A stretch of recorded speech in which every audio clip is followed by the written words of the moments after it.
Hi, I'm Matt Ketman with Time Magazine. I'm here today with Robert Kiyosaki. He is the best-selling author of Rich Dad, Poor Dad, which has been translated into more than 50 languages and is the #1 personal finance book in the history of the world. Thank you for joining us today, Robert. Thank you. This question comes to us from A.J. Gupta from Grays Lake, Illinois. If you did not have the rich dad in your life, what would you be doing today? It's hard to say if I didn't have my rich dad because as a young kid, starting at probably about the age of 5, 6, 7, 8, 9, I really wanted to be rich. So I think number one is desire, and then you naturally seek your role models and teachers. And in my lifetime, I've had multiple rich dads. My rich dad was my best friend's father starting at the age of 9. And then today, I still seek mentors and wise men and wise women because that's how you get wiser, is by hanging out with smart people. And this one comes to us from Lagos, Nigeria.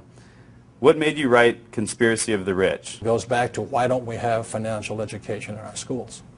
I mean, good question, right? Right. And how come the tax laws are different for different people? There's 4 things that make the most 90% of the people poor. Number 1 is taxes. 2 is debt, college loans, house loans, car payments, credit cards.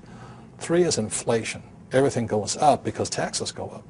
It's not because things are more expensive. It's taxes. If I have to pay more taxes, I have to pass that on.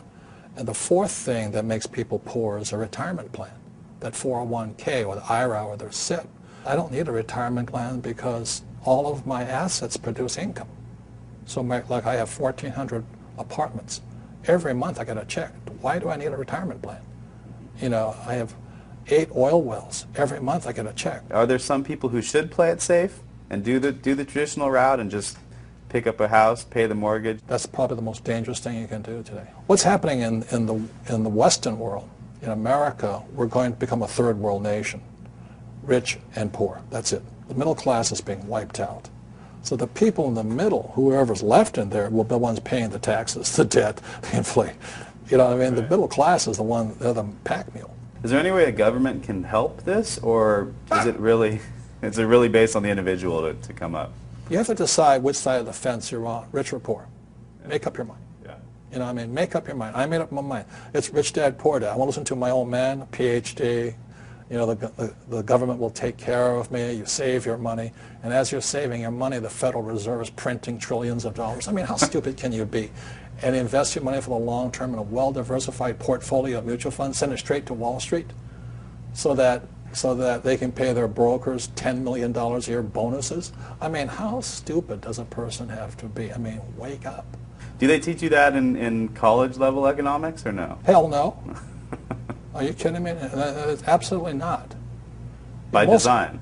If you read Conspiracy of the Rich, 1903, John D. Rockefeller took over the financial education system by creating the General Education Board. And since then, the rich have controlled what is taught at schools. This question comes to us from Tokyo. Jay Sienna asks, you always say that your poor dad forbade everyone to talk about money at the dinner table. Did you ever ask him why? And at your dinner table now, are people allowed to talk about money? That's all I talk about is about money. Tell me something money does not affect. Does money affect education? Absolutely. If you have money, you can go to the best schools. Look at George Bush. Right. This one comes from Laredo, Texas, from Steven San Ramon. When you and your wife were living out of your car, how did you remain so confident that you would be able to accumulate enough wealth to not only retire rich, but young as well? Well, confidence comes from discipline and training. I think one of the best things that happened for me was I kept flunking out of school.